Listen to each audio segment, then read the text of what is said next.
उदयपुर में चल रहे कांग्रेस के चिंतन शिविर में शनिवार को प्रियंका गांधी को पार्टी अध्यक्ष बनाने की मांग उठ गई।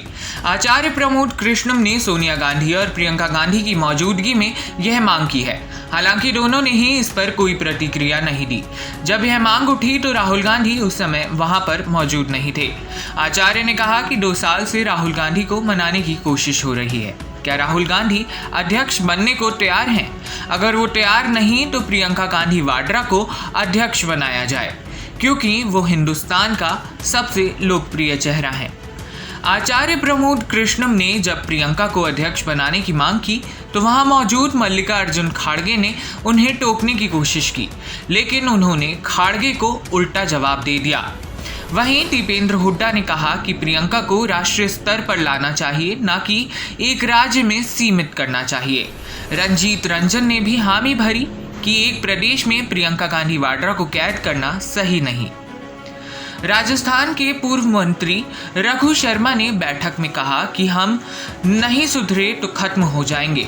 गुजरात के इंचार्ज रघु शर्मा ने 2 टूक कह दिया कि अगर हमने हिमाचल और गुजरात में चुनाव नहीं जीता तो 2024 का चुनाव भूल जाइए। चिंतन शिविर के लिए अलग अलग पैनल बनाए गए हैं जो पार्टी के भविष्य को रोड मैप प्रदान करेंगे।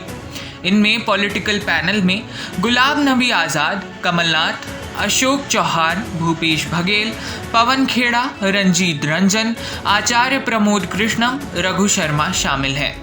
इस पैनल के कन्वीनर मल्लिकार्जुन खड़गे हैं।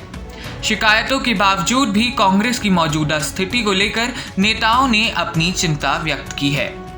अब प्रियंका गांधी की ताजपोशी होगी या नहीं, कांग्रेस की कमान किसको सौंपी जाएगी और प्रियंका को अध्यक्ष पद की दावेदारी का प्रमुख दावेदार क्यों माना जा रहा है? क्यों गाहे बगाहे कांग्रेस के कद्दावर नेता प्रियंका का नाम अध्यक्ष पद की रेस में आगे रख रहे हैं?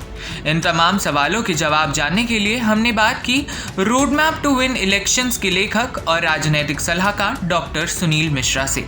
Thank you so much. सबसे पहली चीज तो आप देखें हैं जो उदयपुर में कांग्रेस की चिंतन शिविर की आप बात करते हैं। चिंतन शिविर मुझे लगता है कि कांग्रेस के लिए एक अच्छी पहल है। कम से कम लंबे समय के बाद इन्होंने इस बात को एनालाइज किया कि वो क्या कारण है जिसकी वजह से पार्टी को एक के बाद दूसरी हार होती जा रही है। लेकिन कुछ चीजें ऐसी हैं जो कहीं न कहीं चिंतन शिविर में कांग्रेस की चिंता बढ़ाने के लिए काफी दिख रही हैं। उदाहरण के तौर पे एक देखें जो अंतर्कलह की बात है। कुछ लोगों का ऐसा मत कि प्रियंका गांधी को राष्ट्रीय अध्यक्ष बनाया जाना चाहिए, तो कुछ लोगों का ऐसा मत कि राहुल गांधी को ही पार्टी का अध्यक्ष की कमान सौंपा जाए। मुझे लगता है कि कांग्रेस के भीतर अभी 2 खेमे हैं।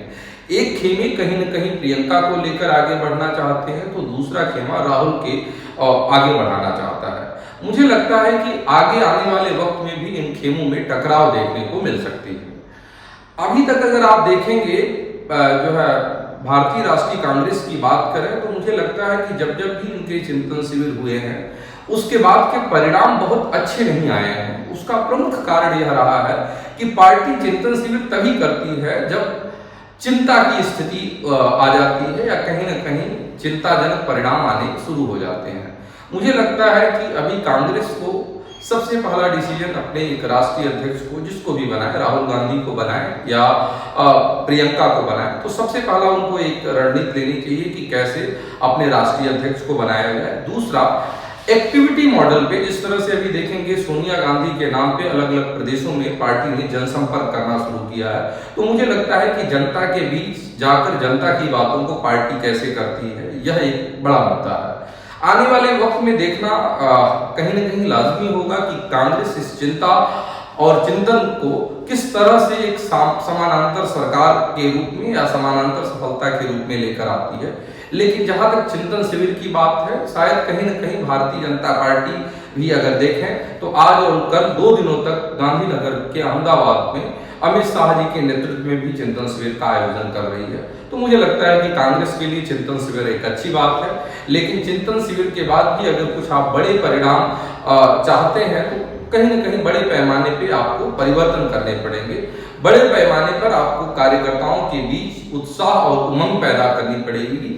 बड़े पैमाने पर मतदाताओं के बीच आप रेशनल और इमोशनल मुद्दे के आधार पे जाना पड़ेगा और बड़े पैमाने पे जन जागरण की बातें करनी पड़ेगी। तो मुझे लगता है कि अगर पार्टी आने वाले वक्त में इन सब चीजों को ध्यान में रख के चलती है तो जो परिणाम जिस तरह से अभी कहीं न कहीं नकारात्मक दिशा में आ रहे हैं या पार्टी को हार का सामना करना पड़ रहा है, मुझे लगता है कि कमबैक की सिचुएशन में दिखेगी। प्रशांत किशोर का जाना हुआ या प्रशांत किशोर के जो सुझाव थे वह एक अलग मुद्दा है, लेकिन मुझे लगता है कि कांग्रेस को यह चिंतन समय समय पे करते रहना चाहिए जिससे आगे आने वाले वक्त में रणनीति बनाई जा सके।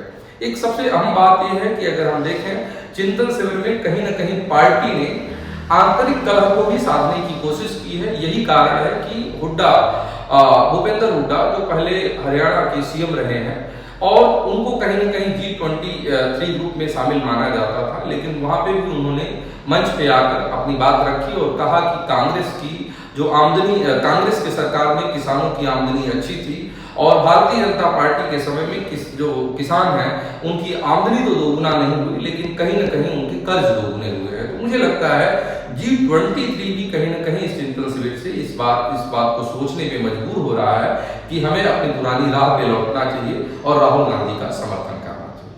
Thank you.